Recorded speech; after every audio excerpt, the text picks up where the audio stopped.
Todos os técnicos que aqui estão, todos que estão nos acompanhando pelas redes sociais, eu declaro aberta a segunda reunião extraordinária da Comissão de Educação, Cultura, Desporto, Ciência e Tecnologia da terceira sessão legislativa, 19ª legislatura. Hoje estamos reunidos aqui de forma extraordinária para discutir um assunto super importante, um assunto provocado pela vereadora Ana Lúcia, do qual eu tenho o maior apreço, que é a educação antirracista. Vereadora Ana Lúcia, eu fico triste em dizer que ainda em 2023 a gente ainda tem que discutir temas como educação antirracismo, racismo e qualquer coisa desse tipo.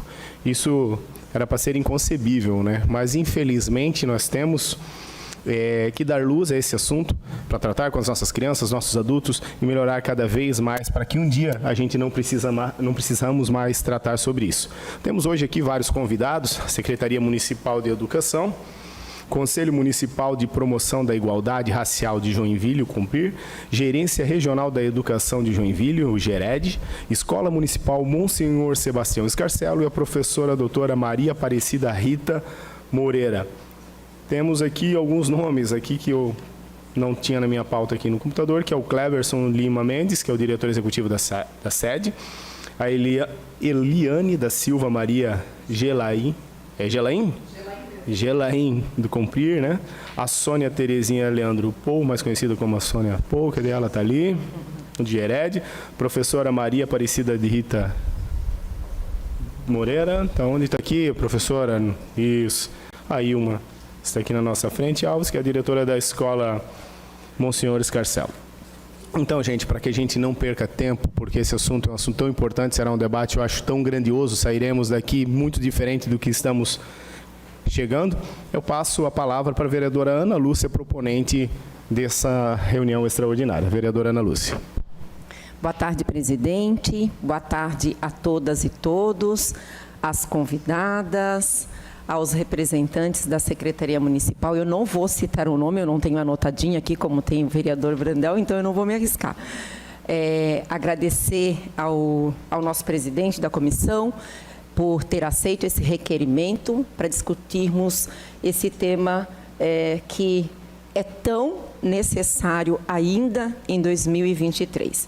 E essa discussão ela se dá justamente para que num futuro, e nós esperamos que seja num futuro próximo, né, nós possamos continuar falando sem precisar obrigar, né, em forma de lei, para que os direitos iguais, para que reconhecer o outro e a sua história seja algo natural, como ensinar português, como ensinar matemática, história, geografia, que isso faça parte, de fato, dos conteúdos curriculares. E eu começo falando isso porque nós que estamos na escola, que vamos visitar a escola, quem está na escola diariamente, sabe que nós ainda temos esse desafio. Nem todas as escolas, nem todos os professores fazem da sua prática pedagógica também uma prática antirracista. Que ainda, por mais que tenhamos aí já um longo caminho de formação na nossa própria secretaria, né, que é Cleverson, ainda não se... Eu não sei qual é o termo correto, mas ainda não se apropriaram e não entenderam da importância de trabalhar as questões raciais, a importância de trabalhar com a história, cultura e a cultura africana e afro-brasileira, como se trabalha com todas as outras culturas e com todas as outras histórias dos diferentes povos. Então, isso tem que estar no nosso cotidiano, sim. Nós temos uma lei federal e, infelizmente, depois a professora Cida com certeza vai complementar, nós sabemos que nem todas as escolas implementam, de fato, essa lei como ela deveria ser implementada. né? Então, é um assunto que nós estamos trazendo para essa comissão, mas eu tenho certeza que ele será um assunto que discutiremos ao longo ainda de muitos anos, até que ele se torne realmente efetivo. Quero agradecer à Escola Monsenhor Scarcelo, a escola que é um modelo para nós, na prática antirracista, com esse projeto maravilhoso que nos será apresentado. Quero agradecer à professora Cida, Maria Aparecida, que chegou praticamente na madrugada do Rio de Janeiro e já está aqui em Joinville também para contribuir com a sua experiência. Nós temos muito para ouvir, então, de forma breve, agradeço novamente o convite de todas e de todos, por estarem aqui, pessoas que não são da educação, mas eu costumo dizer, Mônica, que a educação nós não fazemos somente dentro da escola, dentro do ambiente da escola. A educação se faz no dia a dia, né? E você sabe o trabalho de educação que você faz lá no seu espaço, né? E quando a gente fala de educação antirracista, é isso. Ela não acontece só lá nos muros da escola, na sala de aula, não, ela acontece aqui na Câmara de Vereadores, ela acontece lá no espaço que cuida de cabelo e que precisa também falar dessa importância. Dito isso, passo a palavra, eu acho que é primeiro para a Escola Monsenhor Scarcelo, né? E depois, presidente, nós abrimos para perguntas, né? Primeiro ouvimos as apresentações, as convidadas, e depois abrimos para perguntas. Só para nós alinharmos aqui, então, primeiro a escola, né, a dona Ilma, depois a professora Maria Aparecida Rita Moreira, é isso? Isso. E depois, Sônia? Depois está aberto para as representantes do Conselho, representantes da Secretaria Certo. Municipal e da Secretaria Estadual. Assim faremos. Quem manda é as mulheres, né? Em casa, aqui a gente só obedece. Ilma, eu te peço, então, por favor, né? Sua fala, sua apresentação, fique à vontade. Deixamos primeiro que todas as apresentações sejam feitas para que a gente faça as perguntas só depois para deixar a pessoa bem à vontade, tá bom, pessoal? Okay. Boa tarde. Vocês me ouvem bem? Ok. Então, confesso que se nós não temos borboletas no estômago, a coisa não está boa, né? Nós já levamos esse projeto tão longe, mas quando a gente está na nossa casa, parece que a responsabilidade é bem maior. Então, eu me chamo Ilma de Souza Alves, estou gestora na Escola Monsenhor desde 2018. A Escola Monsenhor foi municipalizada nesta data, 2018. O prédio foi passado do Estado para o município em 2015. Em 2018, nós começamos nesse espaço. Nós começamos nesse espaço com um desejo muito grande de uma escola da infância, uma escola que visse a criança como um todo. E eu sempre gosto de dizer que os bons ventos foram trazendo pessoas que entenderam esse percurso. E nós fomos nos juntando em muitas frentes, né? E lá nós temos educação infantil, ensino fundamental e o bilíngue. A nossa escola, então, ela é um polo. Ela começa em 2018 com 7 crianças surdas. Ela é um polo bilíngue para crianças surdas. E nós vamos avançando. E hoje estamos com 32, porque essa semana recebemos mais, né? E ainda vamos receber. Então, a nossa escola, ela inicia... Eu digo para vocês que as coisas foram acontecendo de uma forma natural. Nós começamos com um censo de crianças autistas, as mães foram conversando, essas crianças, esse censo foi aumentando, as nossas crianças com surdez também.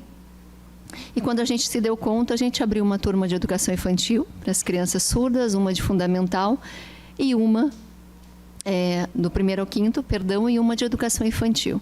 Então, hoje essa escola contempla 750 crianças. Começou com 293 e hoje está no seu máximo, 750. Somos uma equipe... Hoje eu e Ilma, quando falo aqui na frente, eu falo em nome de 73 pessoas que estão lá.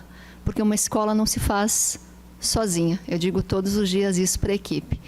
Né? Tem que se apropriar do projeto. Essa camiseta que eu estou vestindo, esse bottom que eu coloco aqui de Libras, todas as pessoas que estão lá dentro têm que se apropriar.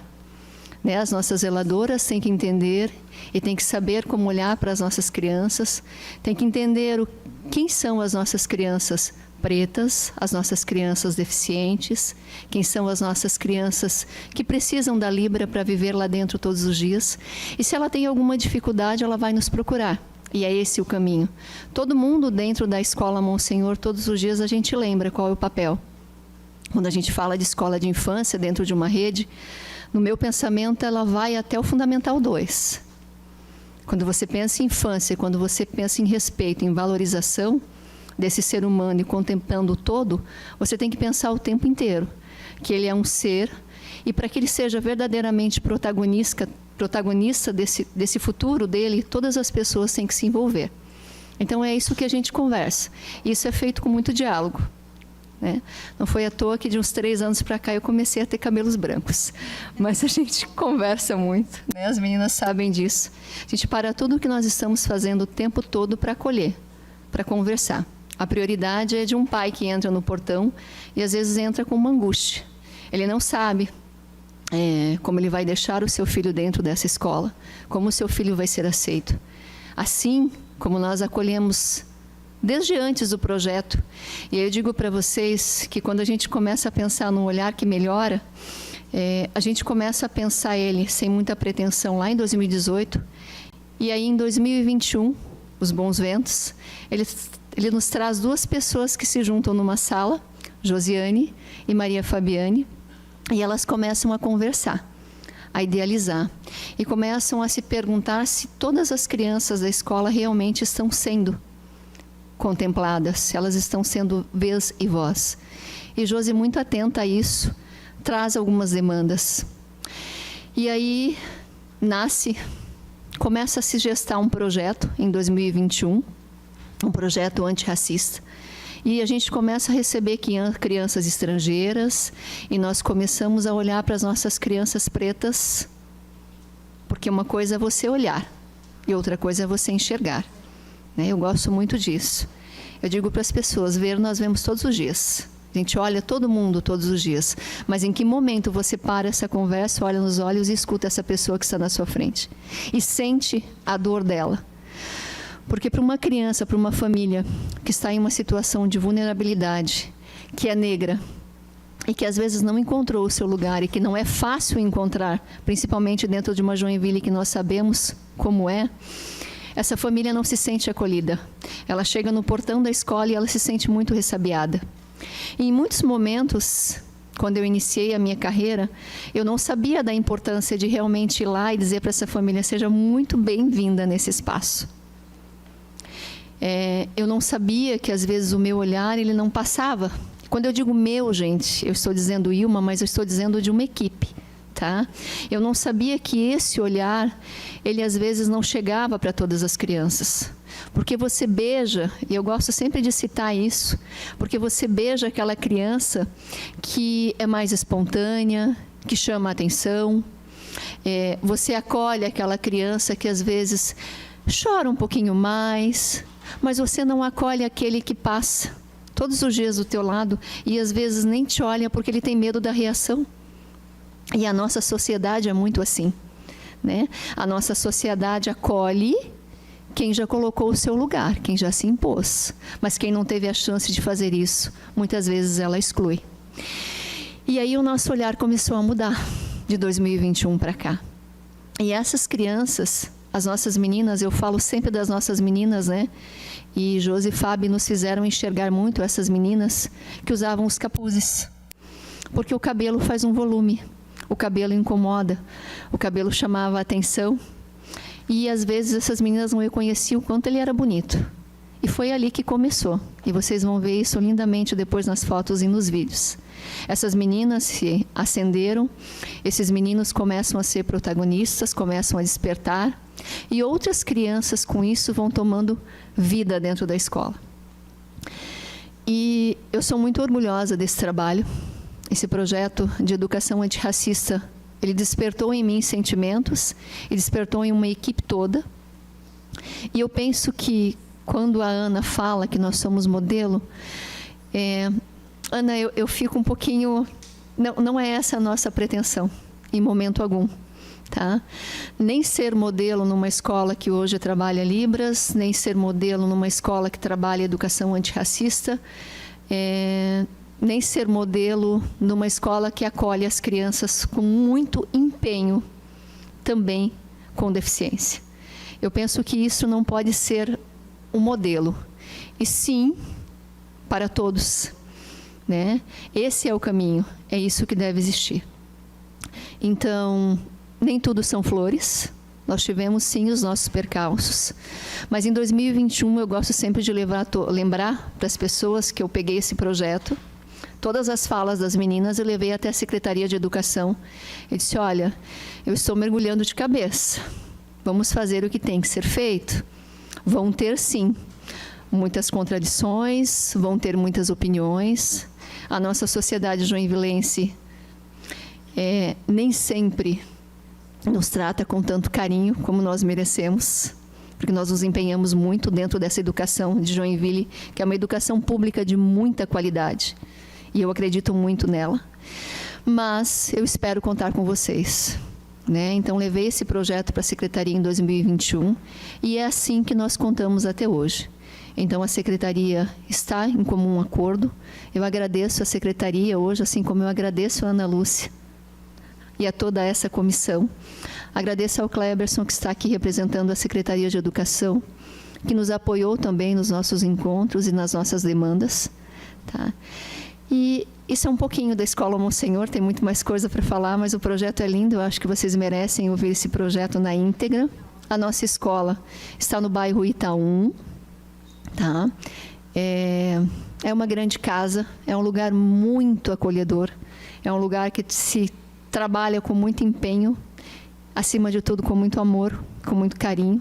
Como eu disse para vocês, a gente para tudo para atender uma família e uma criança, porque o respeito e essa atenção mútua de olhar nos olhos é o que faz parte do nosso trabalho todos os dias. Então, se vocês chegarem lá, a gente não puder atender vocês na hora, porque nós estamos sim com uma família, com uma criança, mas a gente também vai parar para dar atenção.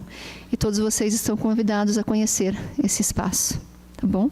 Então, eu deixo aqui hoje, representando essa escola, Josiane, Maria Fabiane, professora Rosiane, uma professora que tem também todo o nosso carinho, porque brilhantemente, todos os dias faz o projeto acontecer.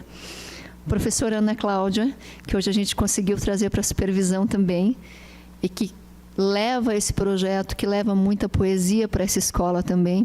Enfim, se eu ficar falando nessa equipe aqui, eu fico muito tempo, porque realmente nós gostamos muito do que fazemos. E perdão, a minha parceira, é porque ela é parte de mim já. Nós somos, né, a minha parceira Daniela, que está aqui, auxiliar de direção, que está junto comigo. Nem tenho que falar de Dani, porque ela é uma parte de mim, né? Nós nos encontramos. E realmente é na alegria e na tristeza que essa parceira também me apoia. Tá? É isso. Então, por favor, Escola Monsenhor. Josi, Fábio.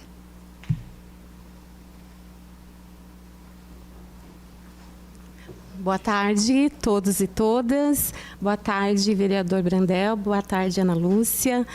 Feliz de estar aqui nesse espaço que é do povo, trazendo um pouquinho da nossa escola.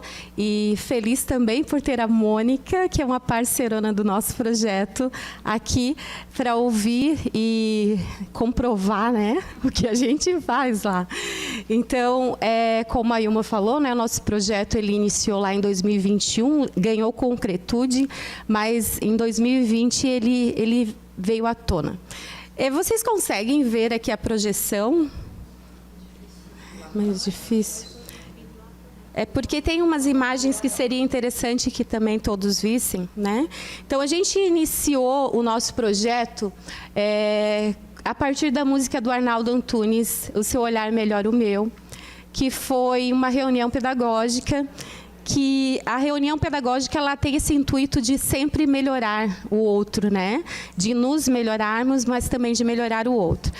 E a partir dessa música que fala, né, que a gente tem que olhar, que o olhar acalma, que o olhar acolhe, que o olhar segura, a gente pegou também uma citação da Nilma Gomes.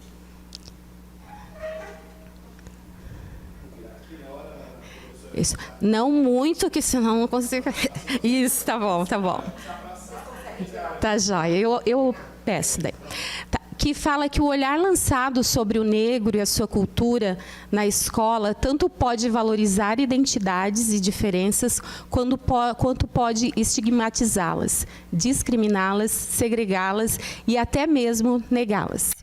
Então, essa citação ela é bem forte e ela comunga bastante com o nosso projeto, porque é isso, o olhar chega primeiro, né? Para nós, negros e negras, antes de tudo, quando a gente chega em algum lugar, a maioria das vezes a gente é olhada de cima a baixo, né? E esse olhar, ele já vem com toda a carga de racismo que possa existir, porque não precisa ser falado nenhuma palavra para que a gente receba um ato ou uma ação racista. Pode passar.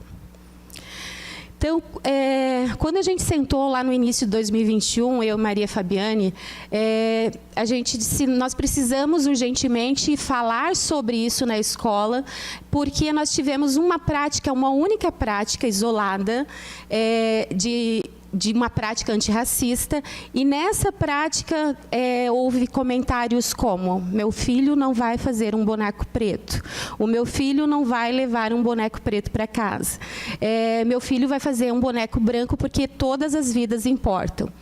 Sim, todas as vidas importam desde que nenhuma vida preta fosse ceifada a cada 23 minutos no Brasil.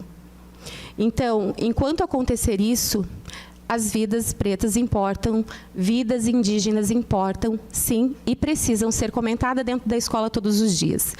Para isso, olhar para o currículo e ver e perceber que nem todas as crianças e profissionais e comunidade, família, estavam ali no nosso PPP, no nosso currículo, nas nossas paredes, nos nossos discursos, nos nossos materiais, nos nossos brinquedos, nos nossos livros, não estavam ali. E aí a gente precisava garantir, de modo eficaz, que a educação antirracista começasse a fazer parte de maneira honesta, diariamente, todos os dias, na vida das nossas crianças, das nossas famílias, dos nossos professores. E de que modo a gente ia fazer isso?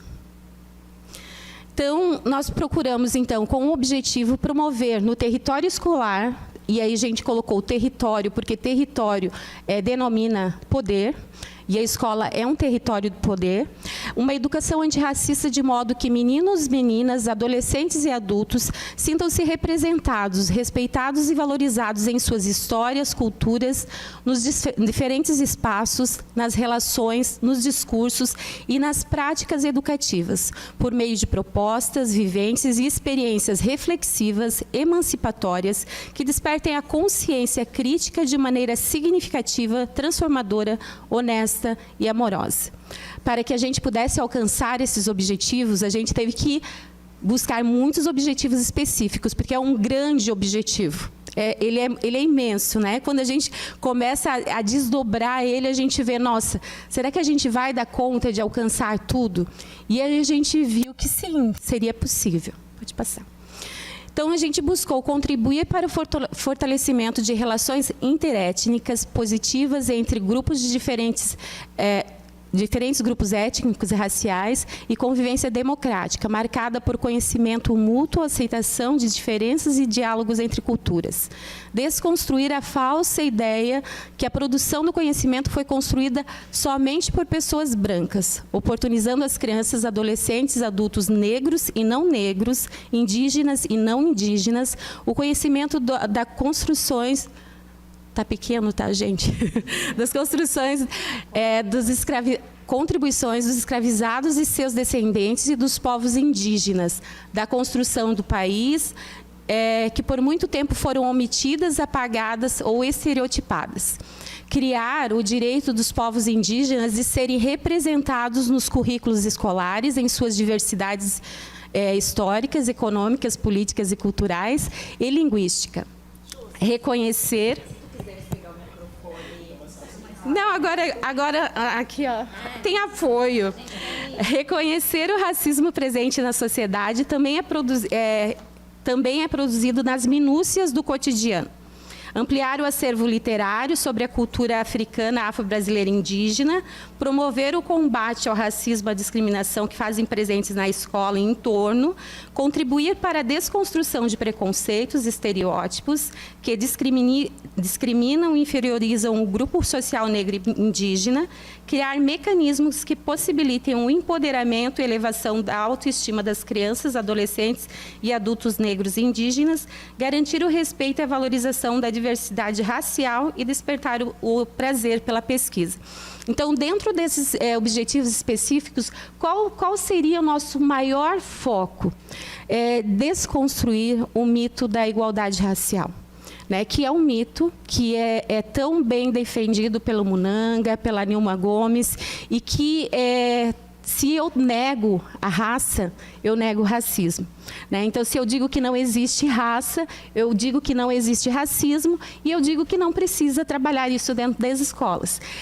Mas a gente precisa pensar muito bem sobre isso, porque a educação antirracista, ela não é para a criança negra e para a criança indígena.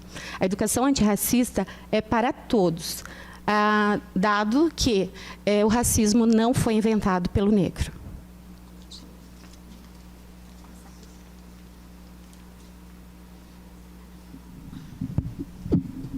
Eu posso tirar isso daqui, gente? Porque professor tem dificuldade de ficar preso aqui, né? Então, boa tarde, meu nome é Maria Fabiane. Então, eu cheguei nessa escola também em 2018 e em 2019 encontrei a Josi. Eu já trabalhava há muitos anos e não tinha conhecido a Josi ainda. E aí eu tive a felicidade de poder estudar e me entender e ouvir a minha amiga Josi e ler muitas coisas que ela trouxe, muitos autores que eu ainda não conhecia, e me descobrir como uma pessoa racista. Dentro da formação que eu tenho, do lugar de onde eu venho, é impossível não ser racista. Então, hoje, eu me defino uma pessoa racista em desconstrução. E é um esforço diário. E é um esforço de todo dia. Reconhecer na forma como eu fui constituída, atitudes, palavras, olhares, pensamentos racistas. E lutar contra isso todos os dias. E esse projeto é isso. E aí a gente vê nas pessoas que dói. Dói falar disso, dói ouvir isso, mas é importante. É importante passar dessa fase de doer, de meu Deus, eu não sou racista, até tenho amigos negros, passar dessa fase e arregaçar as mangas e ir adiante, né? E aí a gente teve, dentro do projeto, depois de tudo isso que a Josi contou, né? A gente elaborou o projeto, escreveu, pesquisou, leu muito para poder escrevê-lo. E aí a gente fez esse momento da reunião pedagógica, como a Josi falou, com a música do Seu Olhar Melhor o Meu. E aí o universo, ele é tão bom, né? Ele conspira, assim. Quando a gente trouxe a proposta do projeto, numa reunião pedagógica, casou que naquele ano a gente teve o Seminário Municipal de Educação para a Promoção da Igualdade Racial, que foi em agosto de 2021. Ele aconteceu de forma online. E aí todos os professores de todas as escolas tiveram a oportunidade de ouvir o Caneta e a Lavínia falando sobre racismo. E eles deram com o pé na porta. Foi muito bom mesmo. E aí, a partir dessa fala, depois a gente voltou para a nossa reunião lá da escola, né? A gente apresentou as leis, que já tem aí 20 anos, mas a gente apresentou de novo, né? E trouxe a proposta para os professores de apresentar para as crianças pessoas negras, naquele momento a gente ainda não tinha trazido os indígenas, pessoas negras em que a gente primeiro apresentou só os nomes dessas pessoas e muitos dos professores nem sabiam quem eram. Pode passar o próximo slide, por favor. Esses foram alguns dos personagens estudados no primeiro ano, em 2021. A gente trouxe primeiro só os nomes, e aí os professores, mas quem é, né? O Leandro Roque, vocês sabem quem é? Não? Ninguém sabe quem é o Leandro Roque? Tem mais um nome, mas o nome lembro agora. É o Emicida. Então, Aí as professoras escolheram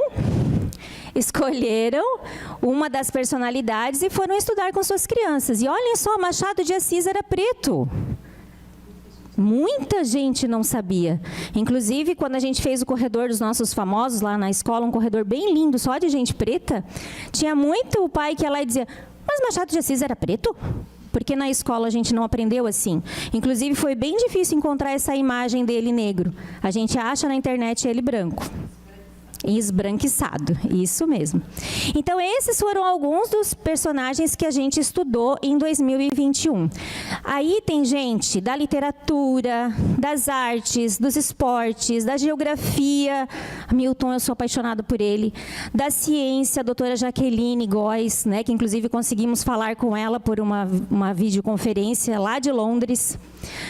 O Aleijadinho, Milton Nascimento. Lá em cima tem o Edinho, que ele é surdo, ele é um poeta surdo, então a gente também trouxe. A Luana Tolentino, maravilhosa, que já esteve na nossa escola, né, que a Ana trouxe até Joinville, e ela esteve nos visitando e é nossa amiga, até hoje a gente pode chamá-la assim, né? Pode passar o próximo, por favor? E aí a proposta era, depois de estudar essa pessoa, conhecer o trabalho dela, compartilhar com os amigos. E no mês de novembro, a gente trouxe a possibilidade, então, de trazer personalidades negras da nossa cidade. Gente daqui, de pertinho, né? E aqui a gente tem a felicidade de ter 2 pessoas que já estiveram lá nos nossos xirês, que é assim que a gente chama, os nossos xirês. A Mônica esteve lá num dia, 2 vezes já, né? Ela voltou em 2022. O marido dela também esteve, verdade. A filha dela, que é bailarina belíssima, também esteve lá. E aí, nesses momentos, as crianças têm a oportunidade de sentar com essas pessoas, de conversar de pertinho com elas, de saber quem elas são, o trabalho delas. E aí a gente tem publicitário, advogado, da saúde, a gente já teve 2 enfermeiras, bailarinas, empresários, jornalista, artista. Dos esportes, a gente teve a Mariana, que ganhou medalha aí, né, maravilhosa no atletismo. Cantores, né, o Fio José. A gente teve a presença, como é que é o nome dela mesmo? A Fernanda, mãe de santo, que foi um encontro belíssimo, foi a coisa mais impactante que eu já vi na minha vida. Foi o encontro que a gente teve com no xirê com ela, com a mãe de santo, a Fernanda, e ela não foi falar de religiosidade, ela não foi falar de religião, ela foi falar de samba de roda, e foi belíssimo o encontro que ela teve com essas crianças. No final, teve um menino que ele bem tímido lá na escola, e ele falou para mim: Dona Fábio, hoje foi o melhor dia da minha vida. E eu disse para ele: o meu dia também, porque foi impossível não se emocionar nesse dia. Então, esses encontros são pequenos encontros, não é todo mundo que encontra todo mundo, né? Então, grupos de crianças encontram essas pessoas, conversam com elas e veem que é possível sonhar em ser um publicitário, sonhar em ser uma advogada, sonhar em ser um artista, em ganhar medalha, em viajar para fora do Brasil. Então, são momentos muito especiais que acontecem lá na escola. E a gente tem a graça de ter muita gente aqui, né? Então, a Ana já esteve lá conversando com uma turminha de 2º ano, que estudou a nossa primeira deputada negra de Santa Catarina, né, Antonieta de Barros. Crianças de 2º ano estudaram a vida de Antonieta de Barros. Então, é possível, né? Então, a Fábio trouxe, né, umas propostas que a gente fez, que eu digo que são muito mais do que propostas, porque esses xirês, eles trazem muito da pedagogia griot, né, do contar histórias. Então, essas pessoas foram contar até onde, da onde elas vieram e até onde elas chegaram, né? E aí as crianças começaram a perceber que, tipo, são pessoas iguais, né? Somos pares. A doutora Jaqueline, quando conversou com as crianças lá de Londres, por videoconferência, ela se fez criança igual a nossas crianças. Ela começou a contar a história dela na barriga da mãe. Então, as nossas crianças puderam perceber que, sim, eu posso ser uma cientista, né? E isso, para a gente, é tudo. Mas tem muitos tensionamentos, né? Como a Ilma falou, nem tudo são flores. E tem tensionamentos que a gente precisa pontuar e agir de maneira momentânea, naquele exato momento, e não deixar para depois. Porque o racismo não pode dizer assim, ó, depois eu resolvo. Eu preciso resolver naquele momento, principalmente com crianças. Porque as crianças, elas vão brincar e esquecem e depois está tudo certo, né? Então, essas tomadas de consciência precisam estar com as crianças desde muito pequenas. Pode passar. Mas não existe racismo entre crianças pequenas. Muitas professoras nossas falaram isso e aí nós precisávamos dizer para elas que, infelizmente, existe, né? Nasceu com a criança? Não. O racismo é social, ele é cultural, né? Ele é inventado. Então, não pode nascer com a criança. Então, ela aprende. Aquele racismo estrutural que está lá na sociedade, ele torna-se institucional pela fala da professora e ele é individualizado em cada um que está ali dentro. Então, nós partimos desses 3 conceitos de racismo: individual, institucional e estrutural. E aí, por que estudar sobre essa pessoa? Foram falas de pais, né? Mas por que estudar essa pessoa aqui? E aí a nossa diretora falou para um pai, né? Você nunca questionou, ou uma pessoa branca que foi estudada, por que agora está questionando uma pessoa preta? Né? Também, mas por que vocês estão só estudando pessoas de esquerda? Não são pessoas de esquerda. Apareceu isso no ano passado também lá na escola. E aí a gente traz, porque nós temos muitas condições dentro da escola de provar, né? Então tem muitas, tudo precisa ser cientificamente provado. A gente tem fotos, né? Tem imagens, e as imagens falam. Quando eu sempre chamo a criança branca para ser a primeira da fila, quando eu pego a criança branca que está chorando em vez da criança preta que está chorando, quando eu chamo de gatinho bonitinho só para o menino loirinho de olho azul, a criança negra também está ali, né? Quando eu chamo para uma proposta só as crianças brancas. E aí isso tudo precisa que o professor tenha um entendimento. É muito difícil, gente, é muito difícil fazer com que pessoas racistas tenham esse entendimento. Como a professora Fábio falou, né, ela se auto-intitula uma racista em desconstrução. Mas muita gente acha que não, eu não sou racista e eu não preciso viver isso. Então, nós temos várias citações, vários autores, vários pesquisadores que vêm justificar as nossas falas, né? Que a infância não é neutra e nem está blindada, a Nilma Gomes fala. Não está blindada dos preconceitos e das discriminações. Antes, eles são aprendidos e socializados em sociedade, na família, na mídia, nos relacionamentos, na vivência, na desigualdade e também nas instituições educacionais. Então, o que o racismo institucional e estrutural fala para a gente? Quem é o bonito? Quem é o feio? E a gente replica isso no cotidiano escolar. Através disso, né? Quando eu possibilito para a criança preta apenas bonecas brancas. Então, nós tínhamos um cenário assim, né? De todas as salas da educação infantil, nós não tínhamos nenhuma boneca preta, nenhuma. E aí, a nossa amiga ali, ela só poderia brincar com bonecas brancas. E naquele cotidiano dela ali, ela poderia ser qualquer coisa daquelas bonecas ali, menos mãe. Ah, Josi, mas ela podia adotar.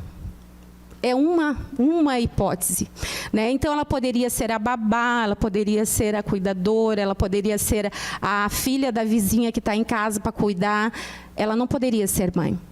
Mas, a partir do momento em que a Secretaria de Educação possibilita para a gente, através, né, de compras de brinquedos, bonecas pretas, a Rafa pôde pegar uma boneca e ser mãe, tia, irmã, madrinha, qualquer coisa da boneca, porque a boneca é igual a Rafa. Então, eu possibilitar isso assim pode ser tão pequeno, sabe? Pode ser tão pequeno, mas não é. Não é. A minha filha, no ano passado, e eu já falei no seminário do ano passado, com 30 anos ela ganhou uma boneca preta. Ela chorou. Ah, mas por que tu não deu antes, né? Eu acho que os filhos vão crescendo e a gente acha que eles não querem mais bonecas, né? Mas quando a Cássia era pequena, não tinha bonecas pretas para ela. E eu nunca tinha comprado uma boneca preta. E no ano passado eu consegui fazer isso para ela. E foi muito legal. Meus filhos são todos grandes, né? E quando eu levo os livros para casa, eles perguntam: mãe, por que não tinha esses livros quando a gente ia para o CI? Porque não tinha, né? Eles não se viam. E não é só livro, gente, é revista. Uma vez o meu filho fez um trabalho de Dia das Mães, e aí ele chegou em casa com uma folhinha com a Luísa Brunet colada. Eu nunca me esqueço disso. Ele tinha 3 anos. A professora dele era minha amiga, e é até hoje. Né? E aí eu disse assim: filho, mas quem é essa mulher? Ah, é a mãe. Eu disse: mas essa não é a mãe, não sou eu. Aí ele disse: mas a professora disse que era para fazer de conta. Então, assim, se eu levo um projeto, uma proposta para a sala, com uma eu quero que você procure na revista uma pessoa parecida com a sua mãe, com o seu pai, com a sua irmã, mas eu só levo a revista Caras para as crianças que moram lá no Morro do Amaral. Né? Mesmo que a criança lá do Morro do Amaral tenha uma mãe branca, um pai branco, mas eles não são da revista Caras. Não são. Pode passar. Sua cor é cor de cocô, você não pode ser príncipe porque príncipe é lindo. Preto é do mal. 3 falas de crianças da educação infantil. Sua cor é de cocô. Ano passado, em Curitiba, aconteceu um caso bem igual, né? Também de uma criança que chegou em casa chorando e que não queria ir para a escola porque tinham chamado ele de cor de cocô. E a mãe disse: não, filho, tu vai, porque senão eu vou lá na escola e queimo esses racistas e tal.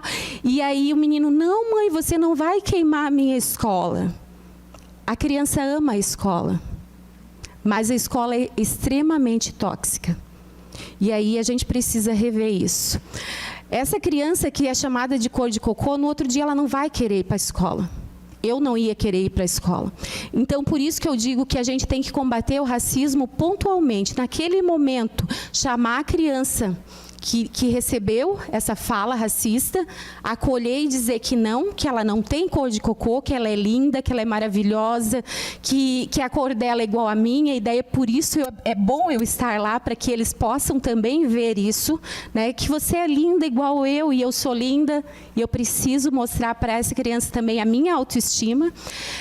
Você não pode ser príncipe porque príncipe é lindo, e aí foi quando a gente comprou.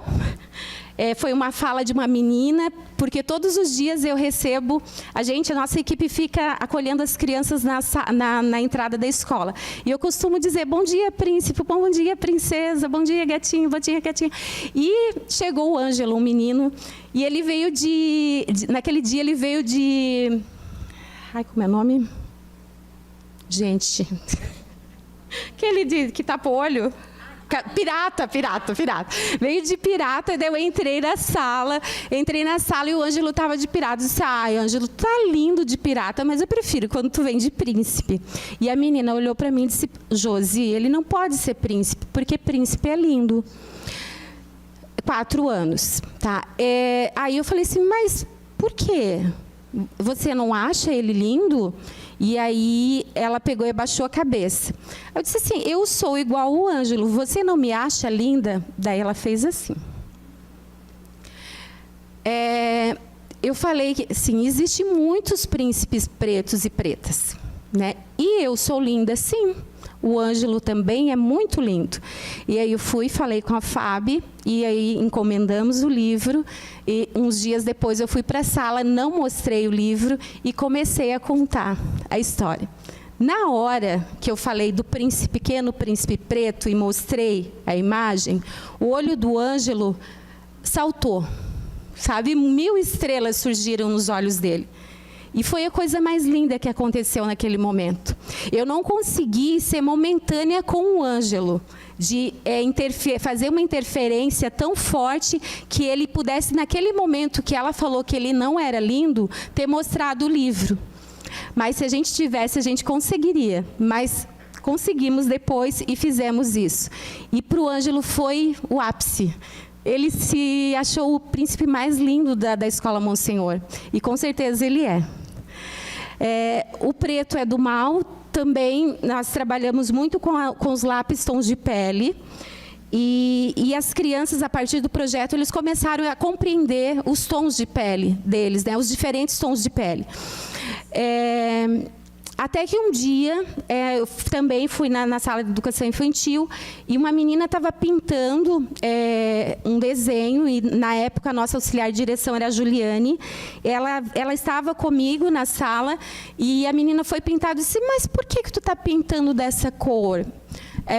Você é dessa cor? Daí ela assim: não, eu não vou pintar de preto porque preto é do mal. Minha mãe falou que preto é do mal. Aí toda uma intervenção. De certo, sua mãe falou que o preto é do mal, porque de repente num filme de terror, quando está muito escuro, né, sente medo, mas não é do mal. E aí a gente foi fazendo toda uma intervenção para que essa menina pudesse perceber que o preto não era do mal. São casamentos interraciais que muitas vezes os pais tentam fazer com que os filhos sejam concebidos dentro do conceito da eugenia, né? E do colorismo. Então, eu tenho que ser o mais branco possível para sofrer o menos racismo possível. Eu não julgo os pais. Não julgo. Porque fugir do racismo tem horas que é urgente. E aí tem muitos pretos que querem ser branco para não sofrer racismo. Pode passar. Quero o meu cabelo liso, para mim não ficou tudo bem, porque eu não posso participar da história.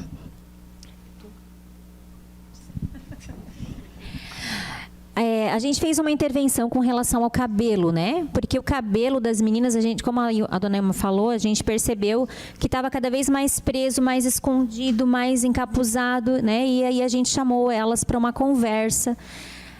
Fizemos uma roda, foi um momento bem especial. E aí a gente deixou que elas falassem e as ouviu. E aí era essa a fala: eu queria que meu cabelo fosse liso, dá menos trabalho, é mais fácil de cuidar.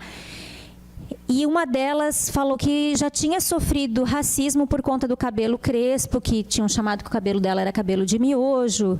E ela não era na nossa escola nessa época. E aí eu falei: tá, mas e aí? Alguém fez alguma coisa? Sim, a professora conversou com os meninos que falaram. E daí eu fiz isso. Aí eu falei para ela: então agora tá tudo bem, né? Porque a gente tem essa necessidade de não sofrer pelo outro, né? Então agora tá tudo bem, né? Daí ela disse: não. Para mim não ficou tudo bem.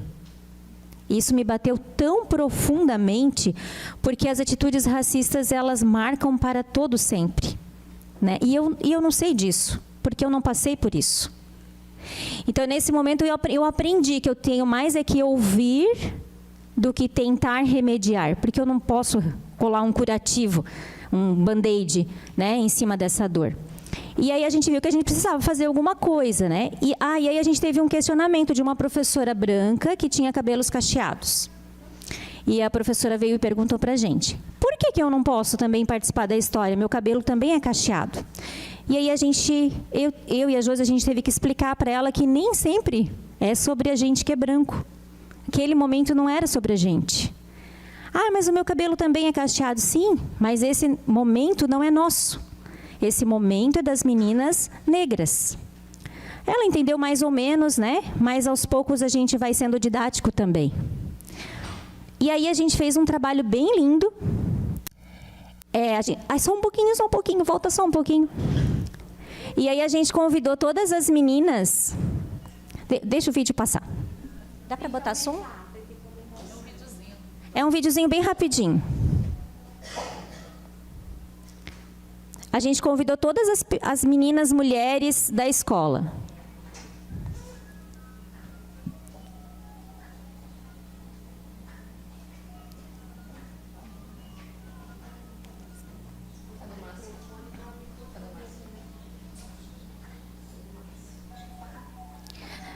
Elas dizem assim, menininha, a Laura, menininha, você é tão bonitinha e o meu cabelo é de rainha.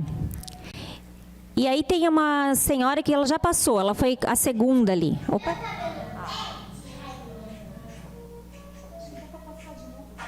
Dá de passar de novo, por favor?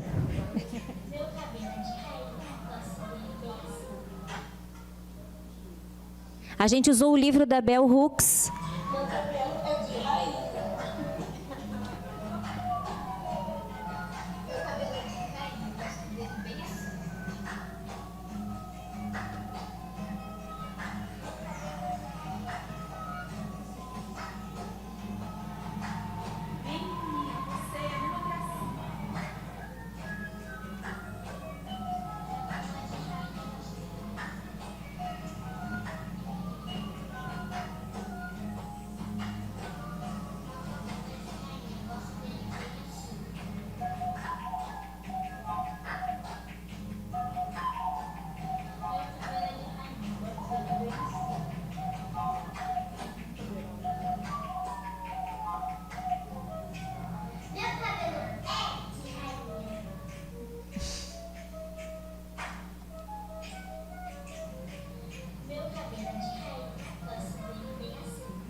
E esse trabalho, então a Josi contou a história para as meninas, né, da Bell Hooks, Meu Crespo é de Rainha. E a gente convidou elas a participar desse vídeo, contando a história e elas fazendo essa participação. Inclusive as mulheres adultas, vocês viram ali, né? E na época trabalhava conosco a dona Janaína, que era uma cozinheira, e ela foi tão emocionante porque quando foi a vez dela, as adultas diziam assim, menininha, você é uma gracinha. E aí ela disse, eu posso dizer que o meu cabelo é de rainha? E aí a gente disse que sim, que ela podia, claro, com certeza. E vocês viram como ela fez, né? Feliz. E ela disse que nunca... Gente, ela era uma senhora de uns 50 anos. Que nunca na vida dela, em nenhum momento na escola ou em qualquer lugar, o cabelo dela foi valorizado. Que ela teve a oportunidade de dizer aquilo, de sentir aquilo. E ela soltou o cabelo, tirou a touca, né? Soltou o cabelo e pediu, eu posso dizer que o meu cabelo é de rainha? Pode sim. Então, e depois ela passou mal, teve que ir pro PA. Ela teve um pico de pressão, coitada. Mas ela hoje está bem. Ela ficou muito emocionada, muito, muito mesmo. Então, é isso. Pode passar, por favor. Agora acho que vai ter que passar 2 para... Não, está voltando. Sim, vai vir a imagem. Está voltando. Bom, depois do vídeo, eu vou falando, daqui a pouco chega a imagem. A gente reuniu as meninas. É verdade. Tem uma foto ali que vai aparecer, que aí a gente chamou a Mônica lá na escola. Aí, chamamos a Mônica e a Mônica fez uma conversa com essas meninas de como cuidar dos cabelos. Porque não adianta só dizer para as meninas, solta o cabelo, tira a touca. Porque as mães também prendem muito esse cabelo por conta disso que a Josi acabou de falar, né? Para eu parecer o menos possível, para eu fugir desse racismo o máximo possível. Então, a Mônica veio, ensinou as meninas como cuidar desse cabelo, como soltar o cabelo, como cuidar, como dormir, como lavar. E também foi um momento muito especial em que elas ficaram muito ali participativas, né? Aproveitaram esse momento, a Mônica nos presenteou com produtos que algumas meninas tiveram a possibilidade de ganhar, de ir até o salão dela, então foi um momento bem especial. E depois, quando o vídeo ficou pronto, a gente fez um café para essas meninas, arrumou um café de responsa mesmo, com louça, com roupa de mesa, né? Chamou elas para tomar esse café, conversamos sobre o que elas acharam do vídeo e também no dia que a gente apresentou o vídeo para todas as crianças da escola, os meninos pretos ficaram muito impressionados. A gente que estava assistindo via no rostinho deles assim, o que está acontecendo? Como assim? E aí a gente chamou os meninos também para fazer um trabalho com eles. Aí a gente trabalhou com super-heróis. Agora eu estou meio perdida sem as imagens. Mais um. Aí, ó, ali está o café das meninas, né? A gente arrumou a biblioteca para esse café e lá do ladinho está a Mônica, vocês conseguem ver lá no xirê. E a Mônica, ela foi muito generosa, sabe? Ela foi 2, 3 vezes já lá na escola. Então, primeiro ela conversou só com as meninas, aqui nessa imagem ela já está conversando com uma turma, né? Porque é importante também que todos ouçam, né? Como é importante cuidar e admirar o cabelo crespo e cacheado. Pode passar. Aqui também foi uma ação que a gente fez na escola. Esse menino é o Vitor. A gente descobriu ele próximo da escola. Vocês conseguem ver ele lá no meio da foto? Ele participou de um xirê e ele foi convidado. A gente conversou com ele sobre o projeto, explicou a nossa ideia e ele fez um mural belíssimo na parede da nossa escola. Ele foi num feriado lá, pintou e quando a gente chegou na segunda-feira, o mural estava lá exatamente como a gente... muito melhor do que a gente tinha imaginado, muito melhor. E tá lá na parede, né, aquele cabelo crespo lá, aquele black, tá com os nomes dos nossos... Cada pessoa que vai lá nos visitar assina nesse mural. E aí aquele black já tá cheio de nomes lá de pessoas importantes que foram conversar com as crianças. E aí ele estava num xirê explicando para as crianças o trabalho dele. Ele é poeta, ele é cantor, ele pinta e ele também é estudante. Ele faz muitas coisas, esse menino. E ele mora lá pertinho da escola e da nossa comunidade. Pode passar. Ainda sobre o menino e a menina preta, né? Eu imagino que todos vocês tenham passado pelas escolas e essa frase, o que eu fiz agora, surgiu bem justamente como a Prof. Fábio falou, que os meninos questionaram por que as meninas pretas fizeram um negócio muito legal e a gente não. Então, nós tivemos uma ideia de trabalhar com o Zumbi dos Palmares enquanto super-herói. E aí nós fomos chamar todos os meninos pretos da escola, um professor preto que a gente tinha na época, o professor André, um querido, e nós contamos a história do Zumbi e a gente pediu para que eles falassem de um superpoder que eles tivessem, né? Mas quando a gente foi numa sala, nós tínhamos um menino na época que ele era corpo e movimento. Ele andava dançando, né? Ele dançava, ele bailava pela escola, parecia o Vinícius Júnior, né? Bailando. Mas ele não era compreendido nessa corporeidade dele e na negritude dele. E as pessoas iam falando para ele parar com isso. Para com isso, anda direito, não faz isso, faz assim. E toda a vida é isso, né? E quando a gente foi chamar, ele olhou para a gente e falou, tá, o que eu fiz agora? Essa é a fala do menino preto. Porque ele sempre é chamado para chamar atenção. Né, para tomar pito, para dizer que não era assim para ele ter feito, porque ele brigou, porque ele foi agressivo. E é essa a imagem que as pessoas têm do menino, da menina preta, que são agressivos. Mas por que são agressivos? Né? Porque eles são sempre, nós somos sempre ofendidos, e a ideia é que a gente fique quieto, e a gente não consegue. Porque mexe muito com a gente. E aí, normalmente, essa criança ela vai revidar de algum jeito, de alguma forma. E aí ele perguntou para a gente o que eu fiz agora. E essa fala impactou muito a gente, muito. Em pensar que os meninos e meninas pretas sempre são chamados só por conta de algo errado que fizeram. E isso não podia acontecer mais. E aí isso faz parte do currículo, porque é escolha, né? E o currículo é uma seleção operada dentro de uma cultura de que deve ser ensinado às novas gerações. Ele é o mecanismo que inclui e que exclui. E aí a escola está ali para dizer o que consegui. E no projeto eu consegui contar essa história para os meus alunos, para minhas alunas. Inclusive uma apareceu ali que agora até fugiu o nome dela. Não, a Mirlene tinha muita dificuldade de soltar o cabelo. E nesse dia que teve o vídeo, ela soltou o cabelo. E nós elogiamos muito ela estava muito feliz. E ela ficou com aquele cabelo solto a manhã inteira. Que normalmente elas vão com o cabelo solto, mas chega na metade do dia, elas prendem, né? Porque elas não se sentem confortáveis. Mas eu consegui trazer um pouco dessa minha história, incluindo, né, nesse processo que a gente estava implantando ali o projeto com as crianças. Não só a questão do cabelo, mas também dizer a elas que não é só necessário, né, o projeto diz muito isso, não ser, não é racista, tá bom.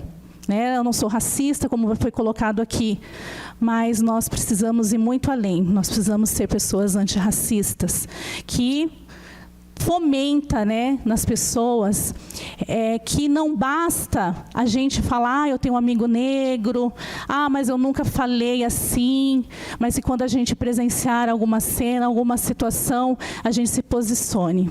Que a gente tenha voz ali naquele momento, seja branco, seja negro, de dizer que isso não está certo. Então, eu acredito que tanto a questão da representatividade, que também é algo muito importante, que o projeto é o que mais fomentou, né, a questão da representatividade, e essa questão também, não adianta apenas não ser racista. Nós precisamos ser antirracista, fomentar uma educação antirracista. Então, para mim, ainda estou num processo, porque hoje eu ouvi uma fala da minha amiga que realmente me impactou. Porque muitas vezes nós vamos escolher os alunos, a gente escolhe os melhores. Melhores assim, o que é melhor? O melhor é aquele que tira boas notas, é aquele que é comportado, é aquele que é bonito. O que é bonito também, né? Mas a gente tem esse olhar que foi implantado, que realmente esse racismo estrutural nos traz. E nós, negros, também temos isso. Muitas vezes a gente não escolhe aquele que nos representa.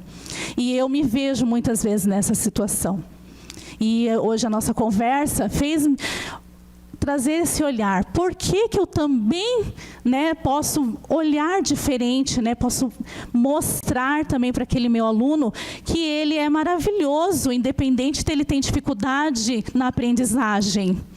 Porque não é só aquele que tem boas notas que não tem algo bom, maravilhoso para nos ensinar.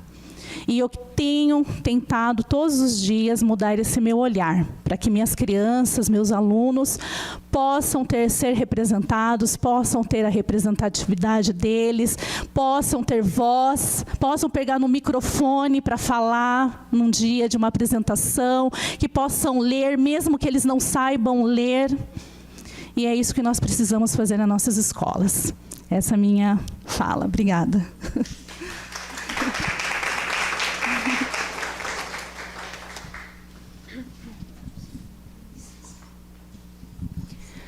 Boa tarde a todos. Boa tarde, Ana. Boa tarde, Brandel. Eu sou Ana Cláudia. Eu sou professora há mais de 15 anos. E eu estou há 3 anos no Monsenhor. E eu trouxe aquela fala. E hoje eu não iria falar. Mas as meninas insistiram, né? A diretora... Não, você tem que falar. Eu vou falar o quê?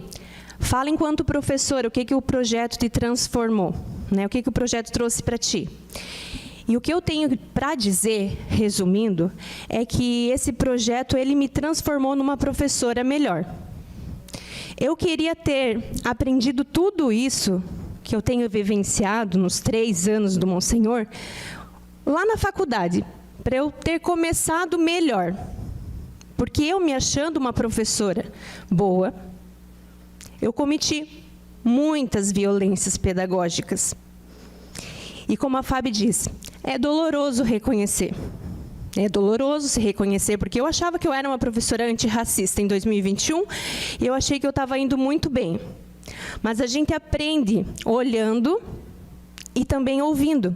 Quando a Fábio fala que ela é uma racista em desconstrução, eu tenho que olhar para mim. Se a Fábio, ela se considera racista, então eu também sou. Porque nós temos a mesma formação familiar, nós fomos criadas nesse núcleo, nesse Estado que é racista, sim. E a gente precisa assumir, precisa dar os nomes corretos, não são preconceitos, é racismo. E a gente vê racismo todo dia. Todo dia. Então, eu queria ter aprendido isso na faculdade. Eu penso que começa daí, para eu começar melhor.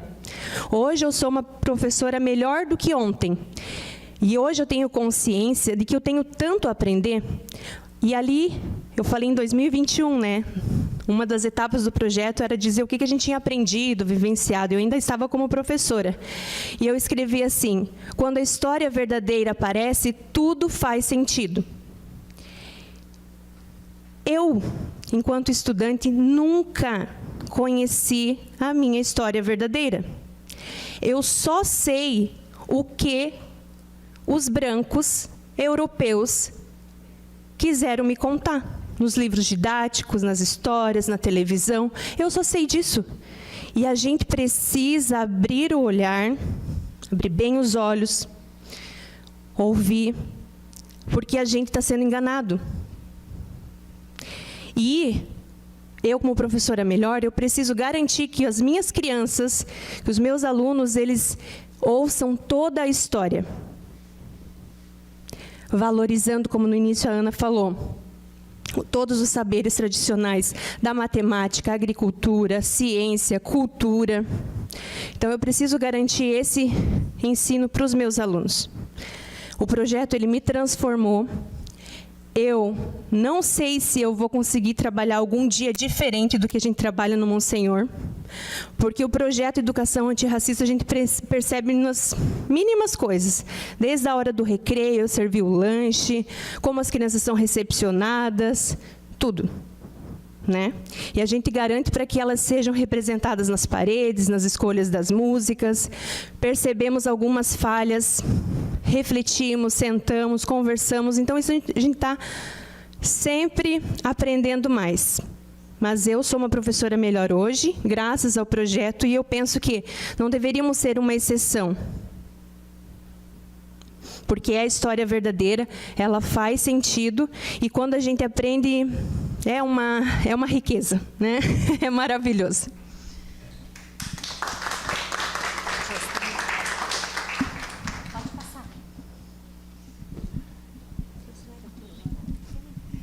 Então, a gente já está finalizando, né? E temos desejos, né? Temos muitos desejos, como a Ana falou, como a Fábio falou, a Ilma falou, de não ser um ponto de luz, né? Mas que essa luz, ela se irradie e acabe abraçando outros lugares, outras pessoas, outras crianças, porque as nossas crianças pretas precisam, sim, ter um protagonismo negro dentro da escola. Então, a gente fala muito em que as nossas crianças precisam ser protagonistas na escola, precisam construir a sua história, mas nem sempre são as crianças pretas que são chamadas para serem as protagonistas. Ah, mas é que elas são tímidas. Será que são tímidas ou são silenciadas? Uma reflexão. Então, essa é a nossa esperança, né? De abraçar mais crianças, de alargar o nosso horizonte para que todas as crianças encontrem representatividade dentro da escola, para que elas saibam que o conhecimento não foi construído apenas por pessoas brancas. Onde está o berço da humanidade, né? Então, se a gente pensa em berço da humanidade, a maioria dos conhecimentos saíram de lá e foram capturados, sequestrados e roubados pelo europeu. Então, o currículo que foi passado para a gente por todo um tempo foi esse currículo que foi trazido em Joinville, né? Que a gente aprendeu alemães, suíços e noruegueses. E foi isso que a gente aprendeu na escola. Almejamos que o nosso projeto melhore olhares e vá para além de nós, alcançando outros territórios. E para além desse tempo, permanecendo nessa instituição, principalmente, que é uma instituição que nos acolhe e onde a gente gosta muito de estar, inclusive quando a gente não estiver mais lá e outros ocuparem nossos lugares. E aí a gente vai mostrar um pouquinho onde a gente já foi com o projeto. A gente já saiu 2 vezes na Carta Capital, né, em março do ano passado, as 2 vezes foi pela Luana Tolentino, né, em março do ano passado, quando ela chegou na nossa escola e ela encontrou na nossa escola uma educação que ela queria ter tido, que eu queria ter tido, que a Eliane queria ter tido, a Mônica queria ter tido. E ela encontrou lá, né? Claro que não 100% como a gente queria que fosse, mas encontrou. E aí, lá em novembro, ela colocou, em outubro, ela colocou de novo na Carta Capital. A gente teve a felicidade maior do mundo de encontrar um grande mestre Munanga no CERT, em São Paulo, que a gente participou do Prêmio Educar pela Igualdade Racial, promovido pelo CERT, e lá teve vários. E aí, em novembro, a gente esteve junto com o Kleberson, no Instituto Gesto, lá no Rio de Janeiro, também apresentando o nosso projeto para 8 estados do Brasil. E foi muito, muito, muito bom para a escola, para nós, para mim, enquanto professora intelectual negra, que também, né, muitas vezes tem intelectualidade duvidada por outros. E isso também foi muito importante para nós. E é isso que nós temos, né, para por hoje. Eu espero que o nosso projeto ele inspire, né, ele inspire muitas pessoas, porque essa é a ideia. E não é nem por mim, né, nem por nós, mas por nossas crianças, pelos que vieram antes da gente, que lutaram muito para que a gente estivesse aqui hoje, porque a luta não é de 3 anos atrás, do Monsenhor, é de muito tempo, né? E para as crianças que eu tenho certeza que as nossas crianças que já estão indo para outros espaços, nunca mais elas vão aceitar o currículo tal qual formatado como sempre foi. Elas sempre vão questionar. E essa é a ideia, interrogar esse currículo para que não seja contada uma única história o resto da vida e que todos os olhares sejam melhorados. Obrigada.